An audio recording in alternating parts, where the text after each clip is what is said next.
Hey basketball guys, we have news. Let's go to more news from the Golden State Warriors, but before that, don't forget to subscribe to the channel and leave your like. The hiring of star Chris Paul drew the attention of NBA commentators about whether the player will perform as expected in the Warriors, mainly for two reasons. Chris Paul is aging and also had problems with Draymond Green. The Warriors beefed up their roster for the upcoming season. Fans still think the executives can improve the roster and have a stronger squad than last season. Fans are also in doubt whether Chris Paul will have income from All-Star. Kendrick Perkins has optimistic prediction for Draymond Green and Chris Paul. Before the Golden State Warriors made the surprising trade to acquire Chris Paul from the Washington Wizards in exchange for Jordan Poole, there was no love lost between Paul and the Warriors' star players, especially Draymond Green and Stephen Curry. With Paul now in San Francisco and joining the core three of the Warriors, a lot of people have wondered if it would work due to the beef these star players have had with the veteran point guard.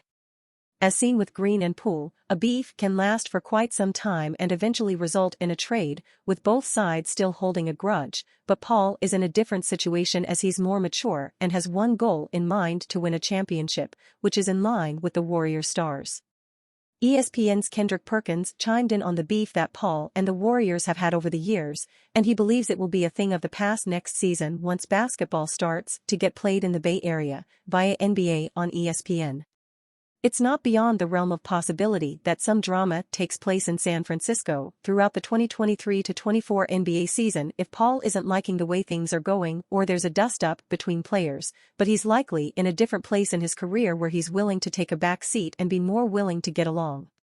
Only time will tell if this trade to bring in Paul works for the Warriors, but it will definitely be interesting to see how things unfold during training camp and in the regular season. The Warriors' defense will be better. The Warriors replaced one of the worst perimeter defenders, Poole, with a really, really good one, Paul. CP3 might not be good at total defense anymore, but it's still very strong. And after only having Gary Payton II for a handful of games last year, they now sign him for a full season. The Warriors can play with so many unique lineups this season given the flexibility provided by the on-ball defense of Paul, Payton and Wiggins mixed with the inside defense of Green and Looney.